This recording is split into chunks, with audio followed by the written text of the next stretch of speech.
ওটা কি? ওটা কি? আজকের রাতটা একটু অন্যরকম, একটু আলাদা। চারিদিক নিস্তব্ধ, কিন্তু এই নীরবতার মধ্যেই যেন লুকিয়ে আছে একটা অজানা ভয়, একটা অদ্ভুত রহস্য। ভাবতো, হাজার হাজার বছর আগে মিশরের মরুভূমিতে তৈরি হয়েছিল কিছু মৃতদেহ, যেগুলোকে বলা হয় মমি। মৃত, কিন্তু তবুও সংরক্ষিত, চোখ বন্ধ, কিন্তু যেন তাকিয়ে আছে। আর যদি এই মমিরা সত্যি আবার জেগে ওঠে? আজ আমরা শুনতে চলেছি বিখ্যাত রহস্য রোমাঞ্চ লেখক হেমেন্দ্র কুমার রায়ের এক শিহরণ জাগানো গল্প, মমি রহস্য। শহরের এক প্রান্তে, অক্সফোর্ডের পুরনো কলেজ অঞ্চলে, বহু প্রাচীন জীর্ণশীর্ণ, প্রায় ভেঙে পড়া মিনার ঘরটা দীর্ঘ বয়সের ভার নিয়ে দাঁড়িয়ে আছে। তার খিলানগুলো ভাঙা, বিরাট দরজা দুটো হেলে পড়েছে, ঘন ও পুরু আইভিলতা আচ্ছন্ন করে রেখেছে মিনারটাকে। এখানে কজন লোক থাকে? নিচ থেকে একটা সিঁড়ি পেঁচিয়ে পেঁচিয়ে ওপরে উঠে গেছে। দোতলা, তিনতলা ও চারতলায় একইভাবে সিঁড়ি থেকে দুটো করে ঘর বেরিয়েছে। অক্সফোর্ড বিশ্ববিদ্যালয়ের তিনজন ওখানে থাকে। একান্তে পড়াশোনা বা কাজকর্মের পক্ষে জায়গাটা বেশ ভালো। ওপর তলায় থাকেন ক্র্যাবার কেম্বি স্মিথ, মাঝের তলায় এডওয়ার্ড বেলিংহ্যাম, তার নিচে উইলিয়াম মাংকহাউস-লি। একেবারে নিচে থাকে চাকর টমাস টাইলস। বুড়ো লোকটা ঘরদোর দেখে আর ওপরতলায় লোকদের রান্নাবান্না কাজকর্ম করে। রাত প্রায় 10টা। চারতলায় নিজের ঘরে আরাম কেদারায় শুয়ে সুন্দর স্বাস্থ্যবান ক্র্যাবার কেম্বি স্মিথ। সামনে একইভাবে পুরনো বন্ধু জেফ্রো হেস্টি। মস্কো নদীতে নৌকো চালিয়ে ক্লান্ত হয়ে ওরা ফিরেছে। কথা বলতে বলতে হঠাৎ হেস্টি বলল যে মিনারের অন্য দুজনের সঙ্গে স্মিথের বেশি না মেলামেশা করাই ভালো, কেননা মাংকহাউস-লি বেশ ভালো হলেও বেলিংহ্যাম কেমন যেন সুবিধের নয়। কেন জানতে চাইল স্মিথ। বেলিংহ্যামকে কেন আমি পছন্দ করি না ঠিক বলতে পারবো না। ও চোর বা গুন্ডা বদমায়েশ নয়, কিন্তু ও কেমন যেন অদ্ভুত ধরনের। অন্য ছেলেদের সঙ্গে কোনো মিল নেই। বেলিংহ্যামের চোখ দুটোতে ভীষণ ধূর্তামি আর শয়তানি মাখানো। সবাই বলে ও মন্ত্রতন্ত্র জানে। অবশ্য গুণও ওর আছে। পার্সি, আরবি, হিব্রু ইত্যাদি প্রাচ্য দেশের অনেক ভাষা ও জানে। স্মিথ জানতে চাইল বেলিংহ্যাম টুকটাক করে কারুর কোনো ক্ষতি করেছে কিনা। তা না হলে ওকে খারাপ বলার কোনো মানে হয় না। হেস্টি দ্বিধাজড়িত স্বরে বলল, ওকে আমি সহ্য করতে পারি না, বিশেষ করে মংকহাউস-লির বোন এলভিনের সঙ্গে ওকে যখন বেড়াতে দেখা যায়। লিদের আমি অনেকদিন চিনি।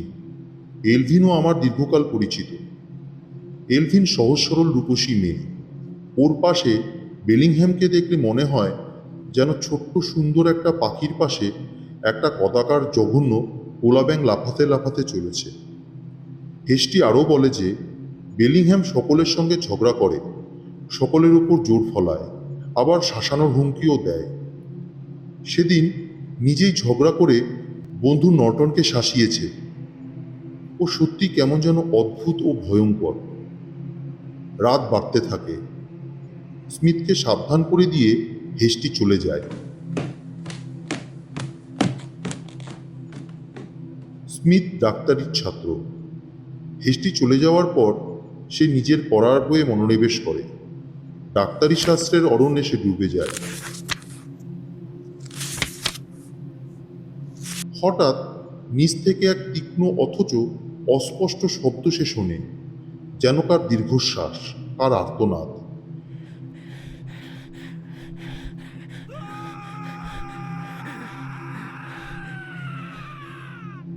মনে হয় বেলিংহ্যামের ঘর থেকেই শব্দটা আসছে।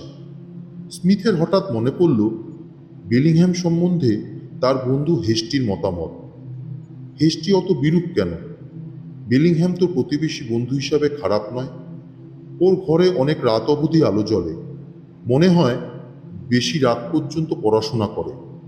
তবে হেস্টিও কারুর নামে নিন্দামন্দ করে না, যদিও সে বেশ স্পষ্টভাষী। আবার পড়ায় মন দিল স্মিথ।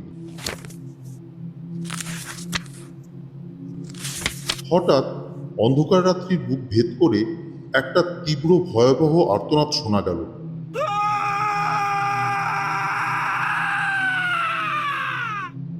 রক্ত যেন জমাট বেঁধে যায়। আতঙ্কিত স্মিথ শিউরে উঠল।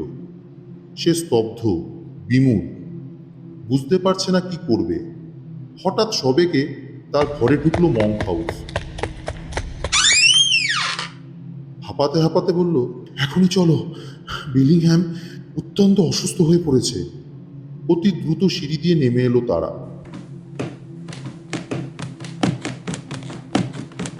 বিলিংহ্যামের ঘরে ঢুকেই স্মিথ দারুণ চমকে উঠল। বিলিংহ্যামের ঘরটা প্রায় একটা মিউজিয়াম। ঘরের চারিদিকের দেওয়ালে প্রাচ্য ও মিশর দেশের প্রাচীন অদ্ভুত বিচিত্র সব নিদর্শন, বিভিন্ন ভাঙাচোরা মূর্তি, রাজাদের কারুকার্য করা প্রচ্ছন্ন পোশাক, অস্ত্রশস্ত্র, বিভিন্ন জন্তু জানোয়ারের মাথা, হোরাম, আইসিস, ওঝিরিস প্রভৃতি দেবতার অদ্ভুত মূর্তি। ছাদ থেকে ঝুলছে হা করা মুখ একটা বিশাল কুমির। ঘরের মাঝখানে টেবিলে ছড়ানো টুকরো কাগজ, অদ্ভুত দর্শন গাছের ছালের মতো শুকনো পাতা, আর প্যাপিরাস গাছের পাতার একটা পুঁথি। সামনে দেওয়ালের দিকে তাকিয়ে ভয়ে চমকে উঠল স্মিথ। পাশকে একটা মমি রাখা রয়েছে, পোড়া কাঠের মতো কুচকুচে কালো, কোকড়ানো, বিরাট ঈগল নখের মতো অস্থি সর্বস্ব বড় বড় আঙুলগুলো। কি বিভৎস দেখতে! মমির ঠিক মুখোমুখি চেয়ালে বিলিংহ্যাম শুয়ে, ভয়ে তার চোখ ঠেলে বেরিয়ে আসছে। স্মিথ পরীক্ষা করে দেখল বিলিংহ্যামকে, তারপর দুজন ধরাধরি করে ওকে সোফায় শুইয়ে দিল। স্মিথ বলল, ওর কি হয়েছিল জানো? মঙ্ক হাউস বলল, না, আমি ঠিক জানি না। ওর চিৎকার শুনে ঘর থেকে বেরিয়ে এসে দেখি ওই অবস্থা। সঙ্গে সঙ্গে আমি ওপরে গিয়ে তোমাকে ডেকে আনি। বিলিংহ্যাম ভীষণ ভয় পেয়েছে। তার মুখ রক্তশূন্য, বিবর্ণ, চোখের মণি দুটো টেনে বেরিয়ে আসছে। তার মুখের গঠনটাই যেন কেমন পাল্টে গেছে। কোনো এক ভয়ঙ্কর অলৌকিক আতঙ্কে মুখের এই অভিব্যক্তি। মঙ্ক হাউস বলল, মনে হচ্ছে মমিটা দেখেই ও এরকম ভয় পেয়ে গেছে। আর একবার ঠিক এরকম ভয় পেয়েছিল, আর সেবার মমিটাও ছিল ঠিক এই রকম সামনে। আসলে বেলিংহ্যাম একটু অদ্ভুত ধরনের ছেলে। প্রাচীন জিনিসপত্রে ওর আগ্রহ খুব বেশি। প্রাচীন পুঁথিপত্রের ভাষাও ওর জানা, এই বিষয়ে ওর খুব অভিজ্ঞতা। আস্তে আস্তে ফিরে আসছে বিলিংহ্যামের জ্ঞান। ক্রমে ও চোখ চাইল। হঠাৎ মমিটা দেখেই ও চমকে উঠল। তাড়াতাড়ি প্যাপিরাস পাতার পুঁথিটা নিয়ে ড্রয়ারে চাবি দিয়ে দিল। তারপর এদের দিকে তাকিয়ে বিরক্ত হয়ে বলল মঙ্ক হাউসকে, তোমরা হঠাৎ এখানে কেন? মঙ্ক হাউস বলল, তোমার চিৎকার শুনে ছুটে এসেছি। এরকম গভীর রাতে তোমার এইসব মমিটমি নিয়ে খেলা বন্ধ করা উচিত। বেলিংহ্যাম বলল, না না, কিছু হয়নি, হঠাৎ শরীরটা একটু খারাপ হয়ে যায়। বেলিংহ্যাম উঠে সেই গাছের ছালের মতো একটা পাতা নিয়ে আলোর চিমনির উপর ধরে। পাতাটা পুড়ে যায়, ধোঁয়ায় ভরে যায় সারা ঘর। অবশেষে একটা অপরূপ সুমিষ্ট সৌরভে ঘরটা আচ্ছন্ন হয়ে যায়। এরা দুজন বিস্মিত বিহল। ওদের অবস্থা দেখে বেলিংহ্যাম যেন মজা পেয়েছে। ও মমিটার দিকে তাকিয়ে বলল যে ওটা 4000 বছর আগের এক সম্রাটের। স্মিথ কাছে গিয়ে ভালো করে দেখল মমিটাকে। মমিটার চোখ এখন গর্ত, কিন্তু সেই অন্ধকার গর্তের মধ্যে যেন একটা লাল আগুন জ্বলছে। একটা আরক্ত আভা ছিটকে বেরোচ্ছে। ময়লা কালো চামড়ার হাতের সঙ্গে আটকানো, মাথার খুলিতে কালো চুল, ঠোঁটের ফাঁকে তীক্ষ্ণ দাঁত। দৈত্যাকৃতি মমিটাকে দেখলে ভীষণ ভয় করে। মনে হয় যেন এখনই কার ওপর লাফিয়ে পড়বে। স্মিথ ফিরে আসে নিজের ঘরে। দিন কাটছে। স্মিথ বেলিংহ্যামের মধ্যে কোনো নিষ্ঠুরতা বা বর্বরতা দেখে না। যে কথা তার বন্ধু হেস্টি বলেছিল, বরং বেলিংহ্যামের মাথায় ঘুরত নতুন কিছু আবিষ্কারের বিষয়। পৃথিবীর অনন্ত রহস্য সে জানতে চাইছে।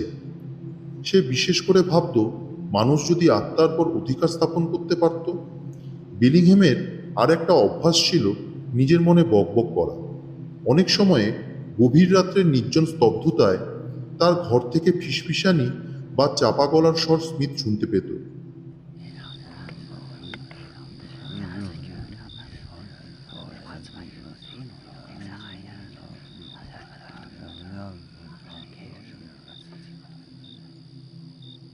কিন্তু কিছু জিজ্ঞাসা করলে বেলিংহ্যাম বিরক্ত হতো। নিস্তলার চাকর টমাস টাইলসও বলেছিল যে বেলিংহ্যাম কেমন যেন পাল্টে যাচ্ছে দিন দিন। সে আপন মনে কথা বলে, ধমকায়।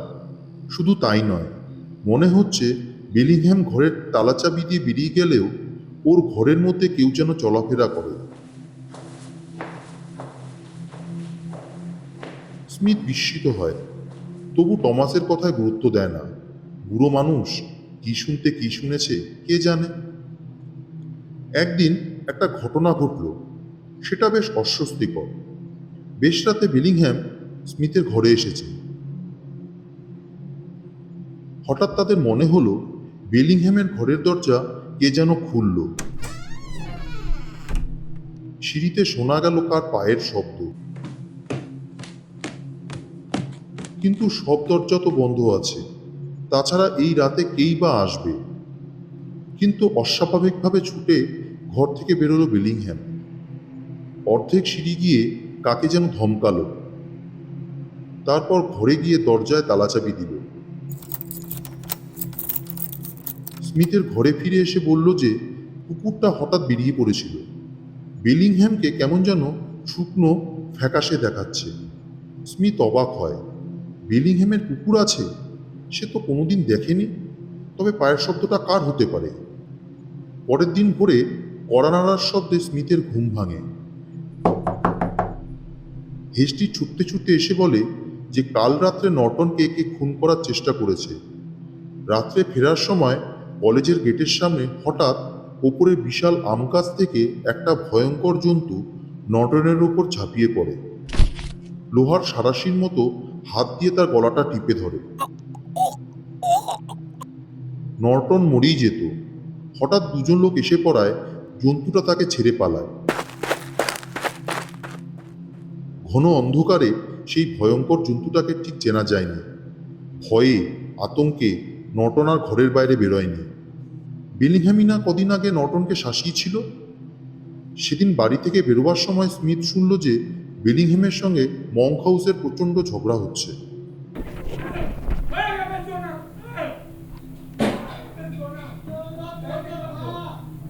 মঙ্ক হাউস বলল যে সে কোনোদিনই তার বোনের সঙ্গে বেলিংহ্যামের বিয়ে দেবে না। জেনে শুনে সে ইভকে কবরে পাঠাতে পারবে না। বেলিংহ্যাম বলল যদি মঙ্ক হাউস তার কথা না শোনে তবে তাকে কঠিন অনুতাপ করতে হবে। অতি ক্রুদ্ধভাবে দুজন দুদিকে চলে গেল। বিকেলে নদীর ধারে দাঁড়িয়ে স্মিথ বাইচ প্রতিযোগিতা দেখছে। হঠাৎ মঙ্ক হাউস এলো। কিছু কথা বলার জন্য মঙ্ক হাউস তাকে নিয়ে এলো নদীর তীরেই ছোট্ট একটা বাগান বাড়িতে। নির্জনে পড়ার জন্য তার বন্ধু হ্যারিংটন এটা ভাড়া নিয়েছে। মঙ্ক হাউস বলল বেলিংহ্যামের কাছ থেকে দূরে থাকাই উচিত। স্মিথ বলল কেন? মঙ্ক হাউস বলল ও ভয়ঙ্কর, বিপজ্জনক। ওর কথা সব আমায় বলেছে, তাই আমি বুঝেছি ওর স্বরূপ। তুমি আজই ঘরটা পাল্টাবার চেষ্টা করো। ও হয়তো ইচ্ছাকৃতভাবে তোমার কোনো ক্ষতি করবে না, কিন্তু যে কোনো সময় তোমার বিপদ হতে পারে। স্মিথ বলিষ্ঠ ও সাহসী। সে অকারণ ভয়ে অমন সুন্দর নির্জন পরিবেশ ছাড়তে রাজি নয়। ওখানে লেখাপড়া করার খুব সুবিধে। তবু সে মঙ্ক হাউসকে ধন্যবাদ জানালো তার শুভকামনার জন্য। সন্ধ্যা হয়েছে। অন্ধকার সিঁড়ি দিয়ে স্মিথ উঠছে। বেলিংহ্যামের দরজা খোলা। ঘরে কেউ নেই, কিন্তু বাতি জ্বলছে। স্মিথ উকি মারল ভেতরে। মমিটা নেই, শুধু বাস্কটা আছে। বেলিংহ্যাম ওটাকে হয়তো কোথাও সরিয়ে রেখেছে। স্মিথ উপরে উঠছে। অন্ধকারে কে যেন পাশ দিয়ে ওপারে চলে গেল। গায়ে যেন ধাক্কাও লাগলো। স্মিথ ডাকলো, কিন্তু কেউ সাড়া দিল না। কার পায়ের শব্দ ওটা? কে ধাক্কা দিল ওকে? আলো জ্বালিয়ে বসতে না বসতেই ছুটতে ছুটতে এলো হেস্টি। হাঁপাতে হাঁপাতে বলল, মঙ্ক হাউস জলে ডুবে গেছে। এখনো চেষ্টা করলে বোধহয় তাকে বাঁচানো যেতে পারে। মঙ্ক হাউস আছে হ্যারিংটনের বাড়িতে। সিঁড়ি দিয়ে দ্রুত নামবার সময় স্মিথ দেখল বেলিংহ্যামের দরজা তখনও খোলা। স্মিথ ঘরের ভিতর নজর করল। তার রক্ত যেন গর্জন করে লাফিয়ে পড়ল। সেই মমিটা রয়েছে বাঁশকে, আর তার চোখের কোটরে জমাট অন্ধকার থেকে আরক্ত আভা ছিটকে বেরোচ্ছে। বিমূর বিহল স্মিথের হুঁশ ফিরল হেস্টির ডাকে। দুজনে ছুটল। স্মিথ মঙ্ক হাউসের জ্ঞান ফিরিয়ে আনার চেষ্টা করছে। অনেক প্রয়াসের পর তার চেতনা ফিরল। ভয়াল আতঙ্কে বিস্ফোরিত চোখে মঙ্ক হাউস বলল, আমাকে কেউ ঠেলে জলে ফেলে দিয়েছে। নদীর দিকে সামনে করে দাঁড়িয়েছিলাম, কে যেন পালকের মতো তুলে আমাকে জলে ছুঁড়ে ফেলে দিল। লি, আমি একথা বিশ্বাস করি। মঙ্ক হাউসের কানের কাছে মুখ এনে আস্তে আস্তে বলল স্মিথ। জমাট বাঁধা বিস্ময় নিয়ে লি মঙ্ক হাউস মুখ তুলল। মৃদুস্বরে বলল, তুমি বিশ্বাস করো স্মিথ? ফেরার সময় স্মিথ চুপচাপ ভাবছে অনেক কথা। বেলিংহ্যামের ঘর থেকে মমিটা চলে গেল। সিঁড়িতে কার পায়ের শব্দ, আবার অবিশ্বাস্যভাবে মমিটার ফিরে আসা। লং নর্টন আক্রান্ত হয়েছিল কদিন আগে, তাকে বেলিংহ্যাম শাসিয়েছিল। আজকে লি মঙ্ক হাউস আক্রান্ত, তাকেও বেলিংহ্যাম শাসানি দিয়েছিল। সমস্ত ব্যাপারগুলো আসছে ওই একই উৎস থেকে, এবং এমন এক ভয়াবহ অলৌকিক পৈশাচিক ব্যাপার এর মধ্যে লুকিয়ে আছে যা মানুষ কল্পনাও করতে পারে না। বেলিংহ্যাম নিশ্চয়ই অপরাধী, কিন্তু যে ভয়ঙ্কর উপায়ে সে আজ তার কাজ সম্পন্ন করে চলেছে তা ভাবলেই শিউরে উঠতে হয়। বাড়িতে ঢোকার সময় তাকে বেলিংহ্যাম ডাকল। শয়তানিতে তার চোখ দুটো জ্বলছে। স্মিথের মন রাগে পুড়ে যাচ্ছে। হঠাৎ বিদ্রুপ ভঙ্গিতে বেলিংহ্যাম তাকে জিজ্ঞাসা করল লির কথা। রেগে ফেটে পড়ল স্মিথ। জ্বালা ভরা কণ্ঠে সে বলল, তুমি শুনলে খুশি হবে না যে লি বেশ ভালোই আছে। বিপদের কোনো সম্ভাবনা নেই। তোমার শয়তানি এবার বিশেষ সুবিধা করতে পারেনি। অবাক হওয়ার ভান করে বেলিংহ্যাম, আমি কিছুই বুঝতে পারছি না স্মিথ।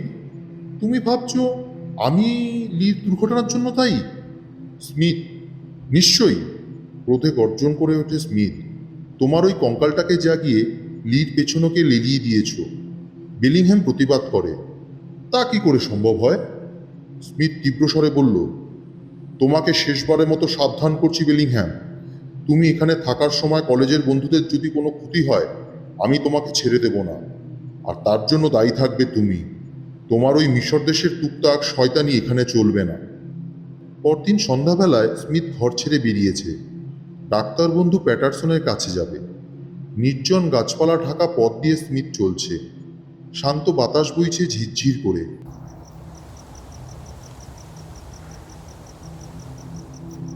আকাশে মেঘের আনাগোনা, ম্লান জ্যোৎস্নায় চারপাশ ঢাকা। নির্জন পথে স্মিথ জোর পায়ে চলছে। সামনে পার্ক, পার্কের ওপারে বন্ধু প্যাটারসনের বাড়ি। স্মিথ পার্কে ঢুকল। হঠাৎ দেখল ছায়ার মতো কি যেন একটা তার দিকে এগিয়ে আসছে দ্রুত বেগে। অন্ধকারে তার চোখের কোটর থেকে যেন লাল আগুন ঠিকরে বেরুচ্ছে। ভয়ে আতঙ্কে প্রাণ রক্ষার তাগিদে দ্রুত ছুটল। ভয়ঙ্কর মৃত্যু ছুটে আসছে পিছনে। নুড়ি ছড়ানো পথে স্মিথের পা আটকে যাচ্ছে। সে পারছে না জোরে দৌড়তে। ভীষণ ভয়াল নেকড়ের মতো হিংস্র মমিটা তীব্র বেগে ছুটে আসছে। চোখ দুটো জলজল করছে রক্ত চূর্ণির মতো। কুচকুচে কালো অস্থি সর্বস্ব একটা হাত তার দিকে বাড়ালো। আর পরিত্রাণ নেই। বাঁচবার অদম্য তাগিদে স্মিথ প্রাণপণে ছুটছে। সামনে প্যাটারসনের বাড়ি। ঈশ্বরকে ধন্যবাদ, দরজাটা খোলা। আপ্রাণ প্রয়াসে দমকা হাওয়ার মতো ঘরে পৌঁছে কোনো মতে খিল আটকে অস্ফুট আর্তনাদ করে অচেতনের মতো শুয়ে পড়ল। ছুটে এলো প্যাটারসন। কিছু পরে সুস্থ হলো স্মিথ। বন্ধুকে বলল সব কথা। বেলিংহ্যামের অজ্ঞান হওয়া থেকে শুরু করে সব কথাই সে বলল। প্যাটারসন বিস্ময়ে স্তম্ভিত। সে যেন বিশ্বাস করতে পারছে না এসব।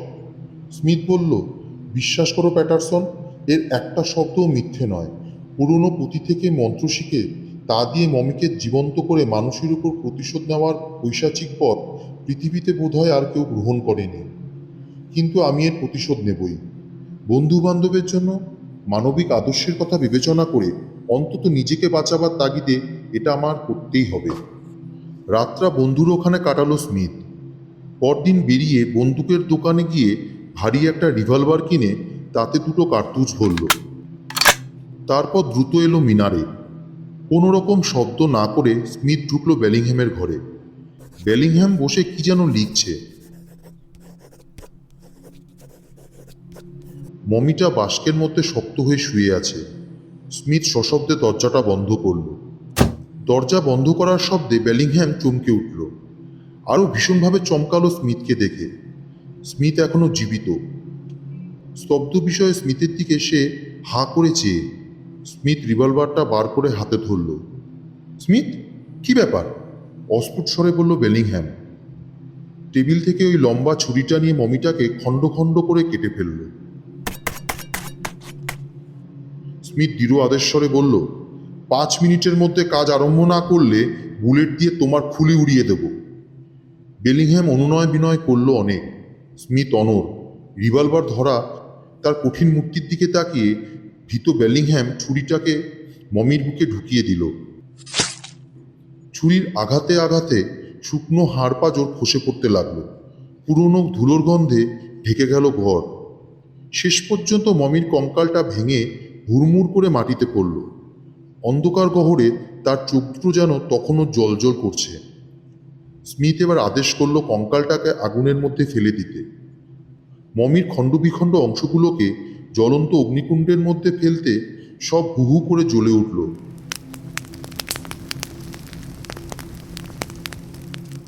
মমি পোড়ার এক বিশ্রী বিকট গন্ধে ঘর ভর্তি হয়ে উঠল। অসহ্য দুর্গন্ধে স্মিথের বমি এসে গেল, কিন্তু সে দৃঢ়, নির্বিকার। কিছু পরে মমির আর চিহ্ন রইল না। এবার নিশ্চয়ই তুমি খুব খুশি হয়েছ? প্রশ্ন করে বেলিংহ্যাম। তার চোখে ঘৃণা, মুখে বিদ্রুপ। না, মমির সঙ্গে সব কিছু তোমাকে নষ্ট করতে হবে, যেন ভবিষ্যতে আর বদমাইশি করতে না পারো। বেলিংহ্যাম গাছের ছালের মতো শুকনো পাতাগুলো নিয়ে আগুনে ফেলল। আগুন দাউ দাউ করে জ্বলল। ধোঁয়ায় আচ্ছন্ন হয়ে গেল ঘর। পরে একটা অপরূপ সুমিষ্ট সৌরভে ঘরটা আচ্ছন্ন হয়ে গেল। এবার পুঁথিটা বার করো, রিভলভার উঁচিয়ে স্মিথ বলল। পুঁথি? সেটা আবার কি? প্যাপিরাস পাতার হলদে রঙের পুঁথি, যেটা তুমি ড্রয়ারের মধ্যে চাবি দিয়ে রেখেছ। বেলিংহ্যাম যেন আতকে শিউরে উঠল। ওই মূল্যবান পুঁথি সে প্রাণ গেলেও নষ্ট করতে পারবে না। তাছাড়া ওর মধ্যে অলৌকিক শক্তির চাবিকাঠি আছে। সে স্মিথকে শিখিয়ে দেবে কেমন করে মৃত আত্মাদের রাত্রিবেলায় জাগ্রত করতে হয়, তাদের রক্ষা করতে হয়। দৃঢ় প্রতিজ্ঞা, কঠিন হৃদয় স্মিথ ড্রয়ারের চাবি খুলে পুঁথিটা টেনে বার করল। বেলিংহ্যাম বাধা দিতে এলে স্মিথ তাকে সজোরে ধাক্কা দিয়ে ফেলে দিল ঘরের কোণে। পুঁথিটাকে টুকরো টুকরো করে ছিঁড়ে নিক্ষেপ করলো অগ্নিকুণ্ডে। সব ছাই হয়ে গেল। তারপর আর বিশেষ কিছু হয়নি। অক্সফোর্ডের পুরনো এলাকায় সেই রকম ঘটনা আর ঘটেনি। বেলিংহ্যাম অক্সফোর্ড ছেড়ে চলে গেছে সুদানের দিকে। সে জানে প্রকৃতির রহস্য অসীম। সেই অনন্ত রহস্যের মধ্যে সে যেতে চায়, জানতে চায় তার স্বরূপ। হয়তো সে পথের সন্ধান এখনো সে করে চলেছে। কেমন লাগলো গল্পটা? কমেন্ট করে জানাবেন। আপনাদের কমেন্ট আমায় আরও সুন্দর সুন্দর গল্প আনতে ও বলতে সাহায্য করবে। ততক্ষণ শুভরাত্রি।